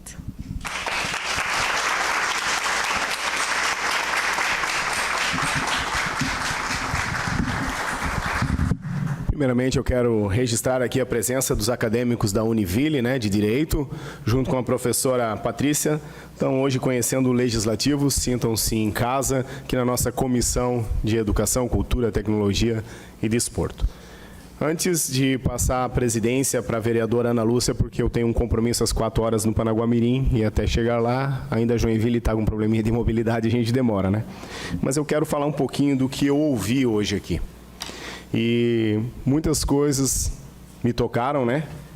E vou tentar ser o mais rápido possível. Primeiro, Ilma, Maria Fabiane, Josiane, Daniela, Rosiane e Ana Cláudia. Citei todas, né? Que projeto lindo. A base do projeto de vocês é o amor. É a sensibilidade. Quando eu tenho um olhar para o próximo, como a Ilma colocou, aquele que era invisível torna-se visível. E ele começa a tornar-se parte da minha vida. Vivemos numa sociedade onde a Barbie é o modelo de beleza. A loira do olho azul, né? Criado numa sociedade onde foi citado aqui por alemães, noruegueses, suíços, e aí no Brasil todo, europeus, onde a raça negra sempre foi colocada de lado. Desde criança, vimos em papéis, na televisão, na novela, onde o negro fazia nunca o papel principal, mas sim da empregada doméstica, do motorista, e por aí vinha. E assim, trazendo, agora não lembro, acho que foi a Josi que falou mais, né? Falou que aquela criança ou aquele jovem negro, ele tem vergonha de falar, porque sempre o papel que foi mostrado para ele é que ele não podia chegar a lugar nenhum a mais do que aquilo que representava na televisão. Mas, com esse projeto, vocês levam e mostram oportunidades, que eles podem ser muito mais do que... Passo agora, então, a fala para a professora, doutora, escritora, Maria Aparecida. Boa tarde a todos. Eu quero iniciar saudando os ex-alunos mais velhos, que foi algo que eu aprendi com o movimento negro, né? Dizer que a gente não nasce preto, a gente se descobre em contato com a sociedade. E é nessa descoberta que a gente também, felizmente, se encontra com os nossos dentro do movimento negro, e a gente percebe principalmente a importância de reconhecer todos que vieram antes de nós e que nos possibilitam estar hoje aqui conversando com vocês. Agradecer imensamente o convite da vereadora Ana Lúcia, né? Dizer que para mim é muito importante, eu fico muito feliz de poder estar aqui nesse mês que é colocado como mês Educar para Igualdade Racial, pensando no dia de amanhã. E quando se pensa no dia de amanhã, muitas pessoas podem dizer, mas vamos falar de 21 de março, uma coisa que aconteceu lá na África do Sul, que não tem nada a ver com a nossa realidade. Por conta do que aconteceu lá, nós temos o Dia Internacional, onde a gente vai lutar contra o racismo, contra a discriminação. Mas a gente pensar nessa segregação como algo dos Estados Unidos, como algo da África do Sul, é esquecer a segregação de Joinville, é esquecer a segregação do Brasil, é esquecer a segregação de Santa Catarina. Eu digo isso de carteirinha, porque eu sou de São João Batista, e as minhas irmãs vinham dançar no Quênia, porque não podiam dançar na sociedade 19 de julho de São João Batista, porque era uma sociedade de brancos. Isso não é segregação? Se não é segregação, eu não sei que nome a gente pode dar. Então, a gente dizer que isso está distante de nós, não está. E quando a gente diz, isso aconteceu lá na década de 60, quando a gente vê os relatos da escola, o que aconteceu lá não se perpetua. E aí, eu sou professora de língua estrangeira, tá? Então eu quero dizer que eu sou plural, como todas nós somos plurais, e eu acho importante também fazer essa marca, porque as pessoas costumam colocar as pessoas pretas todas no mesmo lugar, né? Então, ver um preto, viu todos. Não. Nós somos plurais, eu aqui sou avó, estou me fazendo escritora, sou pesquisadora, sou professora, então tenho muitas trajetórias. Tá? Então é importante sempre reconhecer que nós somos plurais. E dentro dessa pluralidade é que nós queremos ser reconhecidos. Então isso é muito importante a gente estar pensando. E aí quando a gente pensa nessa segregação, e eu como professora de inglês trabalhei muito com os meus estudantes, a questão da segregação nos Estados Unidos, que as pessoas acham, meu Deus, que cruel. Ali tem lavatório para branco, lavatório para negro, bebedouro para branco, bebedouro para negro. A Rosa Parks foi presa porque estava nos bancos do ônibus que eram para os brancos.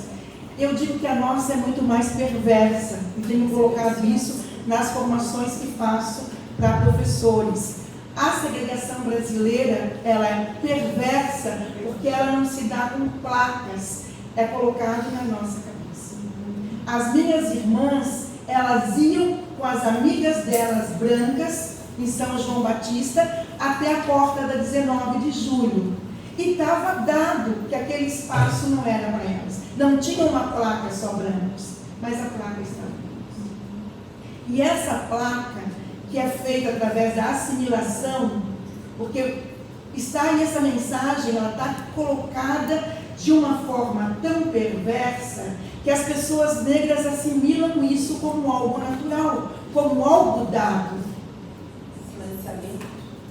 Assim, aí a gente poderia falar muito, mas eu não quero me estender. Eu vou, acho que a escola já trouxe algumas questões nesse sentido, e a gente poderia conversar muito sobre isso, tá? Mas como eu não quero me estender muito, eu considero importante que se pense muito nessa questão dessa segregação que está posta nas nossas mentes, e isso impede que muitas pessoas não se reconheçam como racistas, e muitas pessoas brancas falem de racismo reverso, que não existe, porque o racismo é o poder e as pessoas negras não têm poder. O racismo ele se dá para colocar e para falar da inferioridade das demais etnias e dizer que a etnia que tudo pode, que tudo sabe, é a branca. Isso é racismo.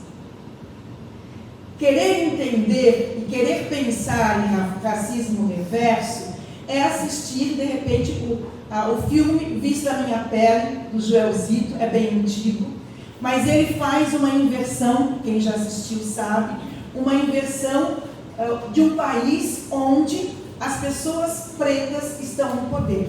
Se isso acontecer, e a gente não quer isso, não é por isso que nós estamos lutando, a gente luta por equidade, oportunidades, direitos iguais.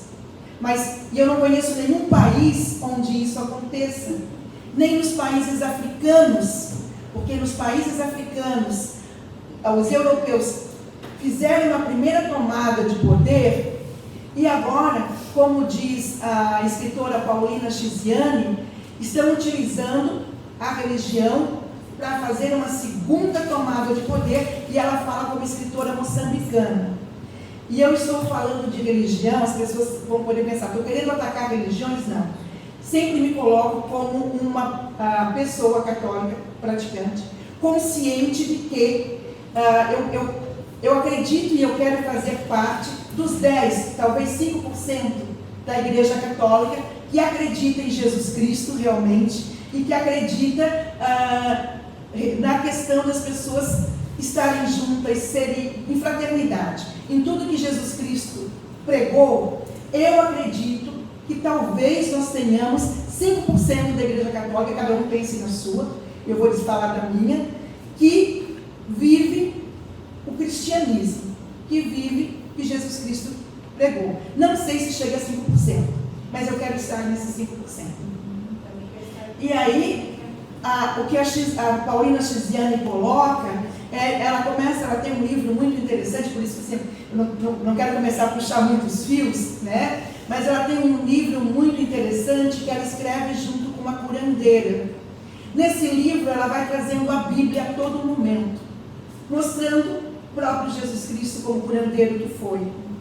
E vai mostrando como Moçambique está se perdendo por conta das religiões que estão chegando em Moçambique e estão perdendo e estão se desfazendo de algo que é próprio desse país. E ela termina o livro com cartas maravilhosas para as igrejas dos diferentes continentes. Tá? Então é um livro com um nome um pouco difícil, depois eu tenho que olhar até para poder indicar.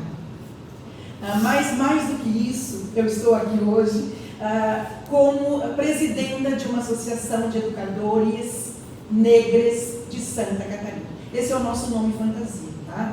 Então o nome a gente coloca no estatuto, Educadoras Negras, Negros de Santa Catarina, mas o nosso nome fantasia é a Associação de Educadores Negros de Santa Catarina, pensando na diversidade que o nosso país e que a sociedade mundial hoje ela abrange. E essa associação, ela tem caminhado, é uma associação jovem, ela começa em 2019. Eu sou professora do Estado aposentada, trabalhei 32 anos no Estado, estive na Secretaria da Educação, na Coordenadoria Regional, trabalhei com crianças, fiz magistério, então eu tive uma passagem e tenho, de certa forma, uma vivência das diferentes etapas da educação. Então, quando fiz doutorado, fiz alguma disciplina para estudantes, fiz cursos para estudantes, para professores de letras, trabalho na formação em alguns municípios. Então, a gente tem essa convivência e esse contato com a educação muito próxima.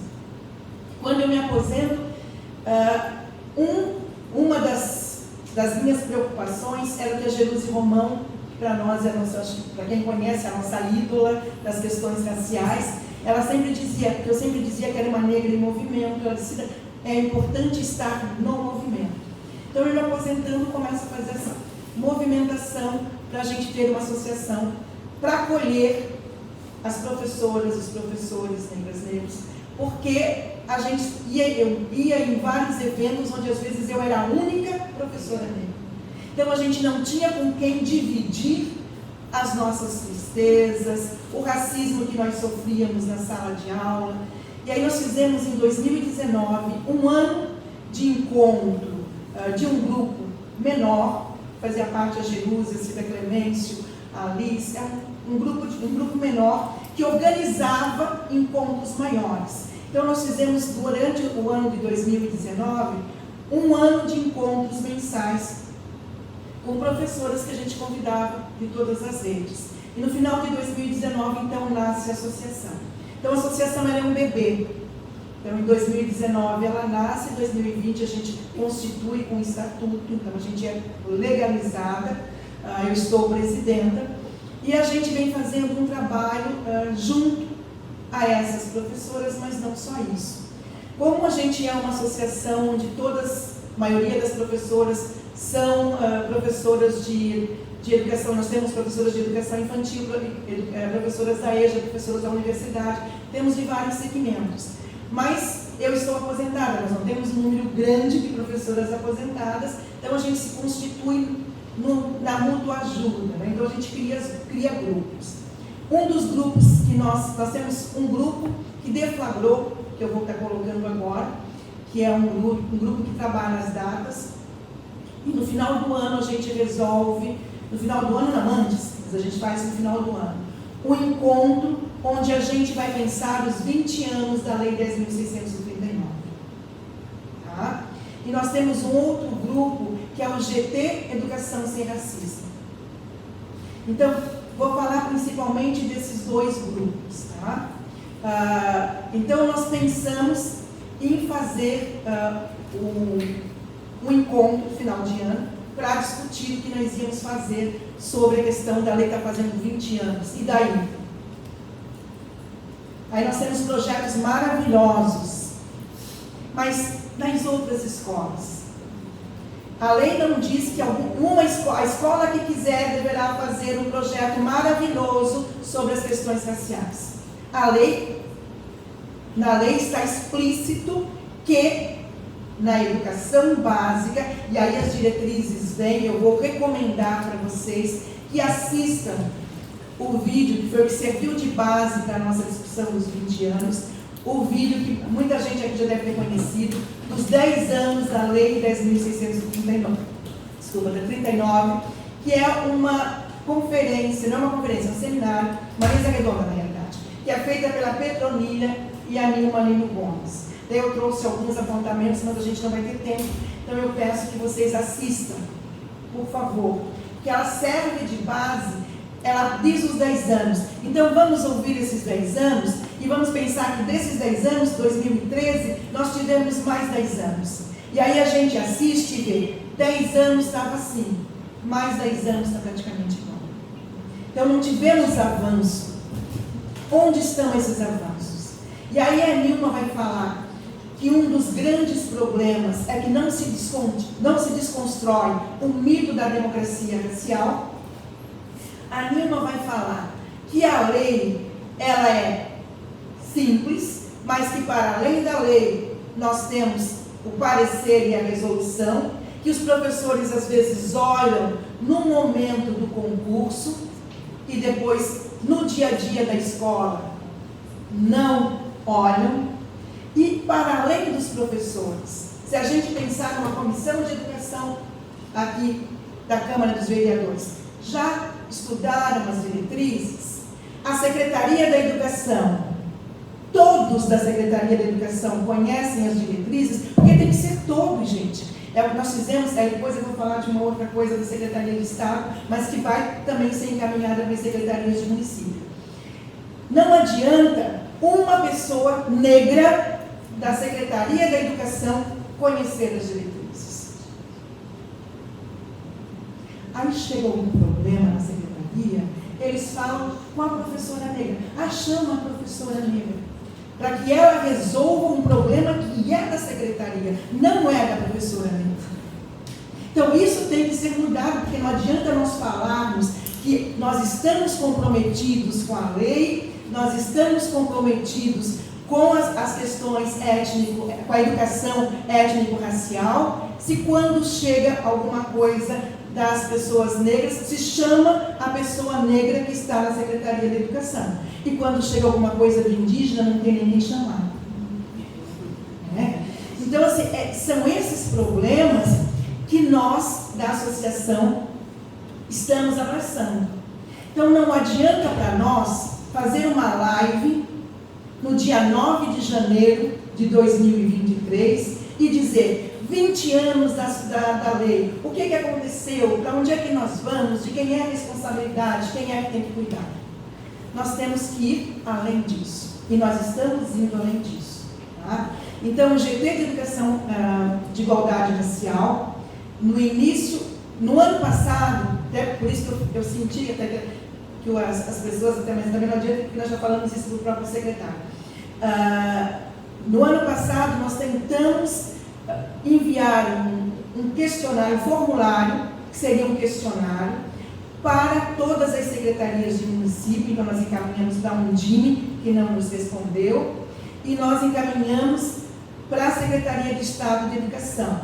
Nós ficamos de junho ou maio até novembro encaminhando o questionário, eles nos questionando, mas quem é o professor orientador que é responsável? Tem que ser de acordo com a portaria tal. E a gente dizia, não, nós não somos de universidade, nós somos de uma associação, o que nós queremos é isso, isso, isso. Encaminhávamos todas as respostas, vinha outra solicitação. E eles nos levaram em banho-maria até novembro. Em novembro a gente não respondeu. Nós entramos em contato com o Ministério Público, com a Promotoria de Justiça e fizemos uma agenda com o promotor Marcelo. E ele nos recebeu no início desse ano. Foi muito produtiva o nosso encontro e resultou desse nosso encontro com o promotor uma chamada da Promotoria de Justiça da Secretaria de Estado de Educação. Então, nós tivemos, dia 6 de março, uma reunião com o NEAB, que eles convidaram o NEAB, porque é quem a Secretaria da Educação diz que está fazendo a formação, e a gente já tinha feito uma reunião, inclusive, antes com o NEAB, o CEPA, porque eu tenho aqui, mas se vocês...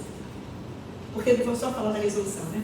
Nós temos uma resolução do ano passado que vai trazer o Conselho Estadual de Educação de fevereiro do ano passado, que vai falar sobre, agora vai colocar a questão da lei no estado de Santa Catarina.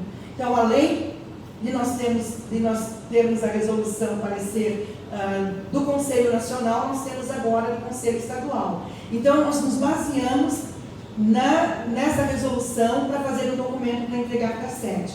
Então, a gente teve essa reunião, estava presente o promotor, o secretário de Educação, a secretária adjunta, a primeira vez que o movimento consegue uma reunião com a presença de um secretário de Educação. Então, estavam o secretário, a secretária e mais alguns profissionais da secretaria. Como nós queríamos um diagnóstico, porque não dá para a gente pensar o que a gente vai fazer com a lei se a gente não sabe onde é que estão os projetos, que projetos se tem, que escola que já está encaminhada, que escola que não tem nada, que escola que não conhece as diretrizes, que escola que não recebeu, porque todas as estaduais receberam, eu não sei se aqui... As estaduais sim, as municipais não. Então, as municipais têm que fazer essa aquisição, tá? Porque é fundamental. Não dá para pensar em questões étnico-raciais do Brasil sem pensar em questões étnico-raciais em Santa Catarina. Então, eu acho que nós temos que partir para ação. Não dá para a gente ficar falando, porque falar é muito fácil. E falar não modifica. O que vai modificar são as ações. E aqui nós temos, inclusive, que a Jerusi pensa em atualizar, né? Nós temos leis de Joinville, que eu já pesquisei, que a gente não vai poder falar sobre tudo aqui, mas já pesquisei e já vi que foram alteradas. Então, esse é um compromisso da Secretaria de Educação de Joinville. A Secretaria de Educação de Joinville tem que pegar o livro, tem que ver o que é que tem de Joinville, tem que dar sugestão do que pode ser acrescentado e tem que fazer a modificação dessas leis. Porque aqui tem as leis de todos os municípios. Então, é um compromisso. Então, não adianta o que é que nós estamos fazendo. Então, aparece, de repente, uma cobrança e a gente vai na escola e diz, nós temos essa escola. Mas uma escola não adianta. Maravilhosa, esse projeto maravilhoso. É um projeto que vocês têm, a secretaria tem que sentar com vocês e tem que pensar de que forma que vai expandir. Não pode utilizar o projeto como um modelo e um exemplo para falar para os outros. Tem que sentar com as pessoas e ver de que forma. Projeto maravilhoso, nós gostamos, a gente apoia. E eu sei porque eu vivenciei isso. Eu tenho um projeto que é o Toque de Melanina, que tem escolas de Joinville que participam, que a secretaria, coordenadora da secretaria, junto com a professora Alessandra, trouxe as escolas de Joinville para fazer parte. Nós temos hoje escolas de vários municípios, mas não consegue no estado e muitas vezes não consegue funcionar na própria escola porque não tem o apoio necessário da gestão.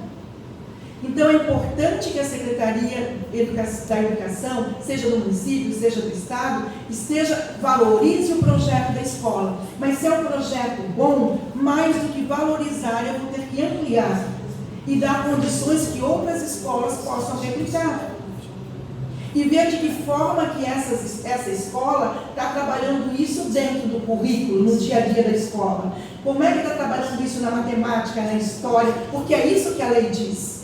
A lei é importante ter projetos, os projetos somam, mas o projeto, ele deve ser, e eu acho que é isso que a gente pensa, um impulsionador para que essas práticas se incorporem no currículo, estejam presentes no dia a dia da escola.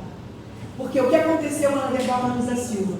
Eu tive o projeto Toque de Melanina e me aposentei, por mais que eu tentasse o projeto. Eu não continuo, está no PPP da escola, mas não está na prática da escola.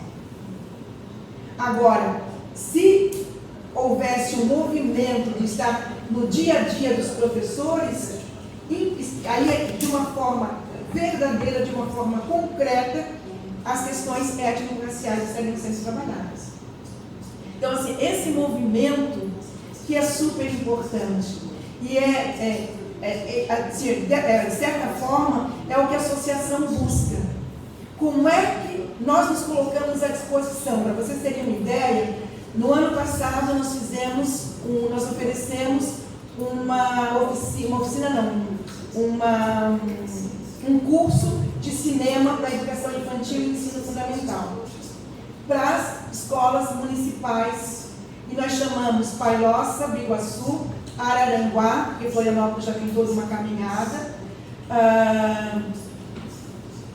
Araranguá topou, participou conosco, Biguaçu disse que não tinha nenhum professor interessado, Palhoça disse que eles estavam em reforma. Por quê? Porque no ano retrasado a gente ofereceu e Palhoça participou. Mas nesse ano nós vinculamos, a associação vinculou, que para a secretaria do município participar, ela teria que ter na sua secretaria uma pessoa responsável pelas questões étnico-raciais, que isso está colocado aqui no plano nacional,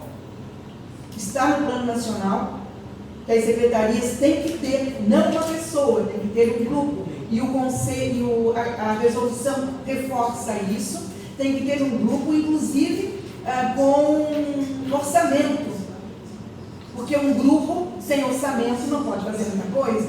Aí às vezes quer visitar uma escola, não tem cargo, eu sei porque trabalhei na coordenadoria, trabalhei na Secretaria de Educação, sei exatamente, né?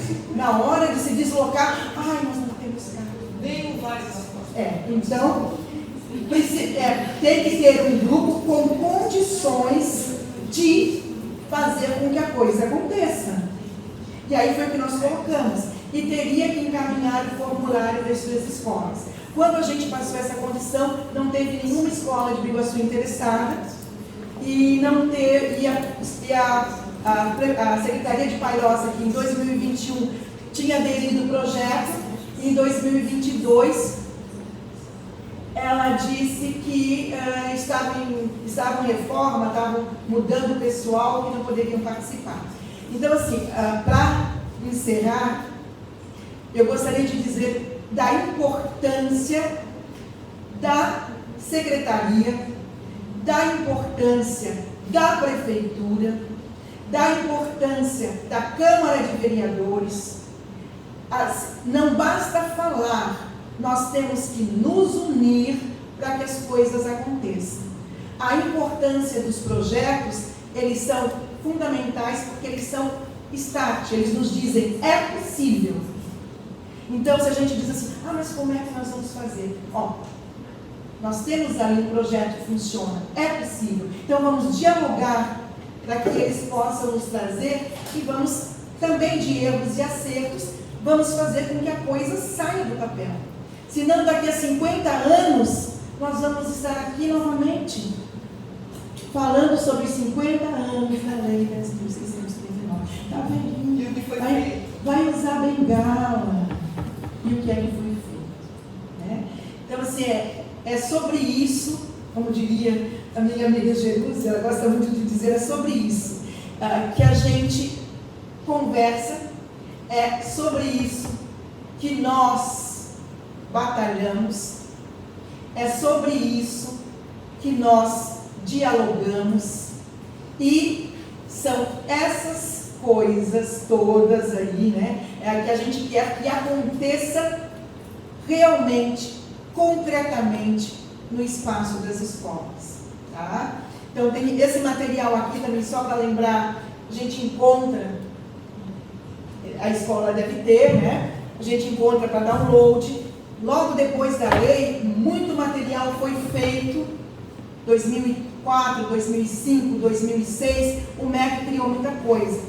Depois disso, nós temos, só para lembrar, nós temos uma Associação Brasileira de Pesquisadores Negros, tá? E essa associação, ela é do Brasil todo, e ela produz em todas as áreas do conhecimento pesquisas.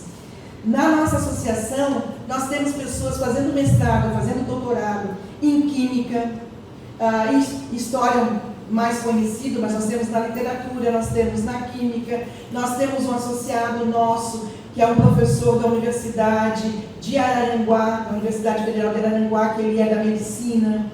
Então, nós temos em todas as áreas pessoas pensando sobre isso. E aí, uma outra coisa, estou terminando, uma outra alerta que eu acho importante. Quando as secretarias vão pensar numa formação, conversem com o movimento negro. As diretrizes dizem que é para dialogar. Não adianta ir numa universidade e fazer uma parceria com uma universidade. Vocês podem fazer a parceria com a universidade em coisas que vocês sabem que ela é o ponto dela, eles trabalham com isso. Mas vai investigar quem são as pessoas que estão trabalhando com as questões étnico-raciais nessa universidade. Pesquisa esses nomes, pesquisa quais são os referenciais teóricos desse nome. Conversa com o movimento negro para ver o que o movimento negro tem a dizer. Conversa com os indígenas para ver o que os indígenas têm a dizer sobre essa pessoa. Quando eu fiz a formação em São José o ano passado, fui eu que fiz, eles contrataram a Univale, mas a pessoa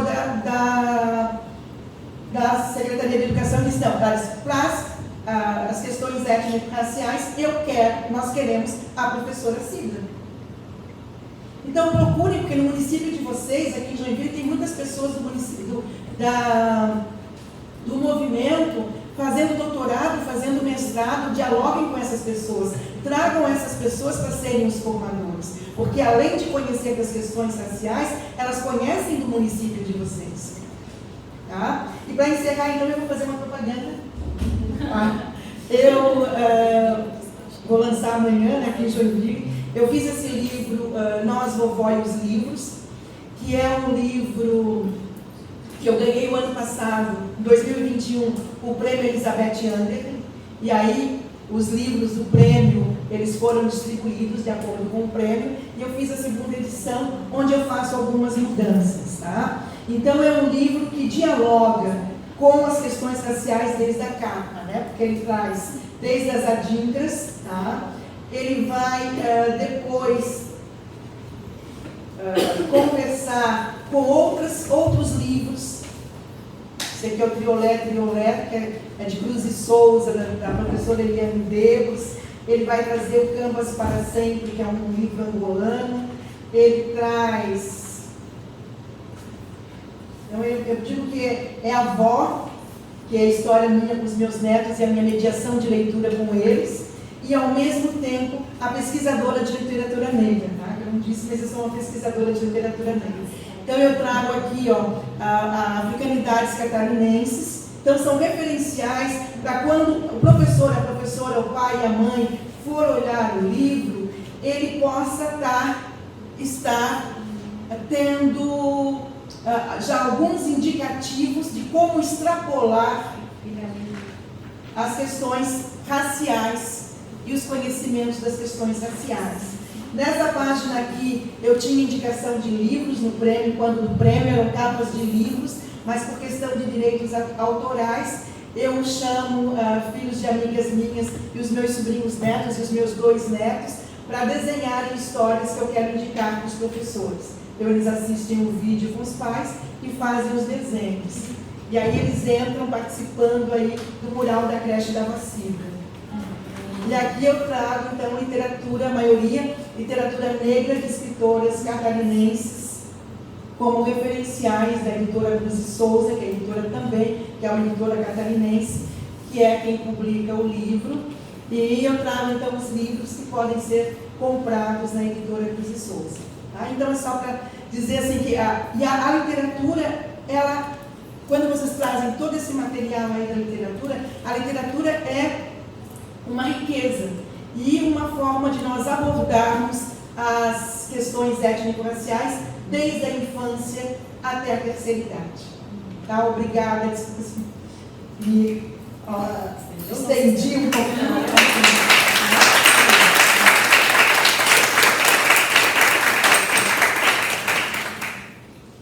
Obrigada, professora Cida. Não se estendeu, não. Eu só lamento que a gente realmente já está no tempo avançado, porque às 17 horas começa a sessão, né? Mas nós teremos ainda muito tempo para te ouvir, teremos muito tempo para te ouvir. O que a professora Cida traz, inclusive nós conversamos, né? Pelo WhatsApp, longamente, é algo que nós aqui em Joinville também estamos dialogando há muito tempo, né? Vou tirar a palavra cobrando e vou falar dialogando, né? Que é da necessidade da formação continuada dos professores, da necessidade da nossa secretaria ter uma equipe, realmente uma equipe, né? Que possa responder pelas formações, pela supervisão, pelo acompanhamento, porque precisa fazer esse acompanhamento nas escolas, né? Os projetos, eles acontecem não como, e aí eu quero dizer que quando eu falei modelo, eu não queria falar um modelo de forma ruim, mas de dizer que é o que temos na prática, é uma inspiração, né? E nós não queremos uma escola só. Nós estamos brigando por isso há muito tempo, professora Silvia. Para ter uma coordenação na secretaria, foi tema da última reunião que eu tive com o secretário, reforçando a nossa cobrança, enquanto um mandato, mas também enquanto movimento negro, coletivo de mulheres negras, que nós precisamos, já é tarde, ter essa coordenação na Secretaria de Educação, para que realmente a gente possa saber para quem nós vamos nos retratar. O Cleberson está hoje representando, mas a gente pensa numa equipe realmente estruturada com recursos, porque precisa, né? A gente sabe do esforço dos coordenadores que estão à frente, dos organizadores do seminário, do esforço que é feito para conseguir fazer o seminário, porque não tem recurso reservado, não tem recurso específico para fazer o seminário, para fazer as formações. Então, vem de encontro àquilo que nós estamos há muito tempo cobrando. Eu tenho passado em todas as escolas, eu venho da escola, eu tenho passado em todas as escolas, algumas até nem gostam muito, eu preciso registrar aqui, porque é meu papel, né? É meu papel enquanto vereadora, passar nas escolas, ver a estrutura da escola, e principalmente, não era de se espantar, não é para ninguém se espantar, que essa é uma pauta e é uma necessidade e é uma prática minha enquanto professora, sempre foi. e não poderia ser diferente agora, quando eu chego nesse lugar onde realmente nós podemos cobrar que a lei seja efetivada, que o município dê condições para que a lei seja efetivada, não é só em novembro, não é só no projeto de novembro, não é só no 21 de março, né? Então, quando a gente traz a lei para educar pela igualdade racial em março, é para chamar a atenção que nós precisamos fazer a formação para o ano inteiro, né? E a gente sabe, não é novidade para ninguém, que nem todas as escolas fazem a efetivação da lei como deveriam. Então, nós realmente já se passaram 20 anos e estamos praticamente da mesma forma, né? Não lá como há 20 anos atrás, mas nós precisamos avançar muito. Então, essa fala da professora Maria Aparecida, ela vem fechar, né? E não justificar, né? Mas dizer sobre aquilo que nós queremos, né? Dessa prática. Mas, para isso, tem que ter, sim, o comprometimento da secretaria, o comprometimento do executivo, o comprometimento desta casa, fazendo o papel que eu tenho feito, que é ir na escola, ir na biblioteca, saber o que nós temos. Está no PPP, mas como é que está sendo efetivado? Está sendo efetivado, e quando a gente conversa com os professores, a gente sabe que não está. Né? Não é um achismo, não estou falando de coisas que eu não ouvi. Eu estou falando de coisas que eu ouvi e verifiquei. Não está sendo. No seminário do ano passado, eu ouvi vários professores dizerem: Jandinara estava na sala. Eu não tenho informação suficiente para trabalhar. Né? Nós temos bastante conteúdos aqui. Só permite uma parte, só para colocar. O que nós colocamos lá para o secretário de Educação e que o pessoal da FECAM estava presente, e eles disseram que vão encaminhar, eles até disseram que vão encaminhar para os prefeitos e não para os secretários. Pode ser que encaminhem para os secretários. O mesmo formulário e o que for feito, o que a gente for colocando para a Secretaria de Educação, eles vão encaminhando para as secretarias municipais. E o que a gente colocou no documento é que a gente não quer, a gente não deseja formação, aquela formação ampliada. Eu fui professora, como eu disse, há 32 anos, e a gente participou de várias formações ampliadas, onde um professor ou 2 professores de cada escola vão para o ambiente e ficam lá, é maravilhoso. Só que quando voltam, muitas vezes o gestor nem dá espaço para que a gente fale. Então, a nossa solicitação é que o conteúdo dessa formação ele esteja nos encontros, nas reuniões pedagógicas das escolas. Então, que seja um documento, a resolução, as diretrizes. Então, o que vocês vão estudar nessa reunião pedagógica? Então, se encaminhe algo para todas as escolas dos municípios e do Estado, que possa ser estudado naquele ambiente e possa se pensar na realidade da escola, de que forma que a gente vai trabalhar e desenvolver. Então é isso, não pode ser para alguns, tem que ser para todos e para todas. Nós estamos com pouco tempo, mas de qualquer forma eu quero dar oportunidade para que as pessoas também perguntem, que sejam, vai ter que ser breve, pontuais, né? Para que a gente possa dar a oportunidade para todos e todas. Quem vai falar vai ter que vir aqui na frente. Não, mas eu vou levar o microfone. Não é isso, não é isso. Se vai gravado, é só porque tem que usar o microfone. Professora Cida, eu sou Jandinara, tenho uma trajetória muito bonita na Secretaria de Educação, nas escolas por quais eu trabalhei. Quero colocar aqui a minha contratação na Secretaria, ela vem de um trabalho muito intenso nas escolas e tive a oportunidade de estar lá no link para estar com uma possibilidade de trabalhar na secretaria. Me emociona muito falar sobre isso, porque eu consegui. E eu mostrei para aquela secretaria que eu era capaz de estar lá, para mim mesma também. E hoje eu estou lá, orgulhosamente, pelo trabalho desenvolvido nas escolas.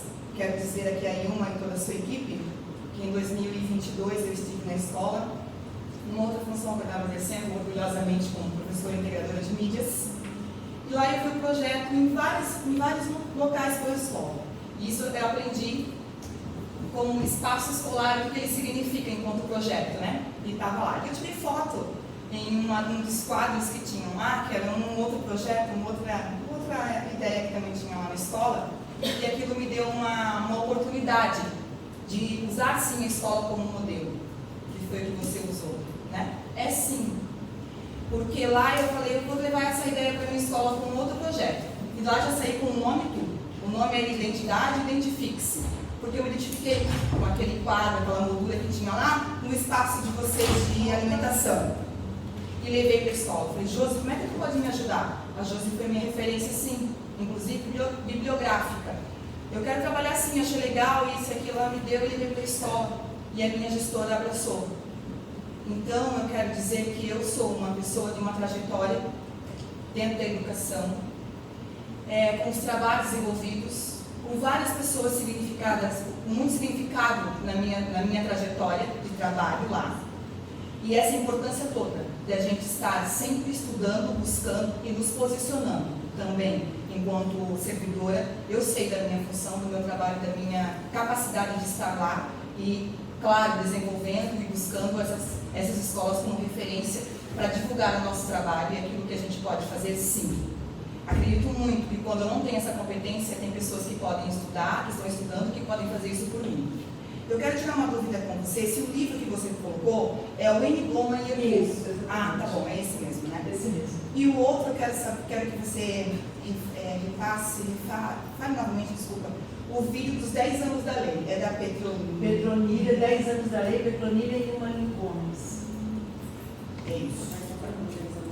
10 anos da lei, bem fácil, coloca 10 anos da lei, Nilma ou Petronilha, tu já vai se encontrar. Nós estamos fortalecendo, tá, só para fechar agora, Ana, um grupo com condições para que a coisa aconteça. Eu marquei essa fala sua porque me marcou também. Nós estamos nos fortalecendo. E acredito que com muita indicação, referência, com muito trabalho, nós chegaremos lá. Obrigada.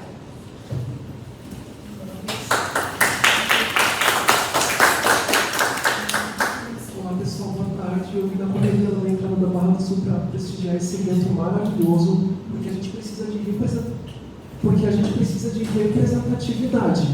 Temos que ocupar esse espaço, sim, e falar dos saberes. Eu vim aqui também reiterar que o Brasil foi o último país a abolir a escravidão. E também o racismo e a desigualdade social perante a questão da diversidade de gênero é uma coisa que é muito grave. Nós temos os indicadores nacionais que foi tornado público que a mulher, a questão da diversidade de gênero, a desigualdade social daqueles grupos historicamente marginalizados, eles sofrem mais ainda por essa violência. E é uma situação muito importante para que o município de Joinville, perante essa questão de projeto de região metropolitana, comece a pensar políticas públicas como região metropolitana. Por causa que a gente precisa urgentemente, conforme o chefe do Ministério Público foi tornado público, e eu já vim a Câmara de Vereadores informar que perante esses dados, o estado de Santa Catarina, nós temos 530 núcleos neonazistas. E temos que pensar essas políticas emergencialmente. Nós temos resoluções jurídicas, nós temos normativas do governo federal que equipara essas situações e demonstra uma situação bem grave. Se o Estado não está conversando com o governo federal para lutar pelas desigualdades sociais, é uma coisa grave. Por causa que o nosso Estado é um Estado que ele tem muitos núcleos neonazistas, também que foi tornado público até no Fantástico, no Informativo Nacional, e é uma situação extremamente grave. Quando o diálogo não funciona, a gente tem que partir para questões de ações judiciais, por causa que o tempo de falar, de dialogar, nós vivemos a vida toda conversando, produzindo conteúdo. As novelas também ajudam muito nessas questões de diagnósticos de indicadores de violência, reportagens. A gente já tem. O tempo de falar acabou. Agora nós temos que agir. É muito importante também ressaltar que o Supremo Tribunal Federal equiparou LGBTfobia como crime de racismo. E agora? Como nós vamos conversar perante a gestão pública? Não importa se fulano ou ciclano gostam da pauta. Não importa. Se nós temos os direitos garantidos pelas normativas jurídicas e pelos regimentos que englobam a Constituição Federal, tem que ser obedecido, porque é crime. uma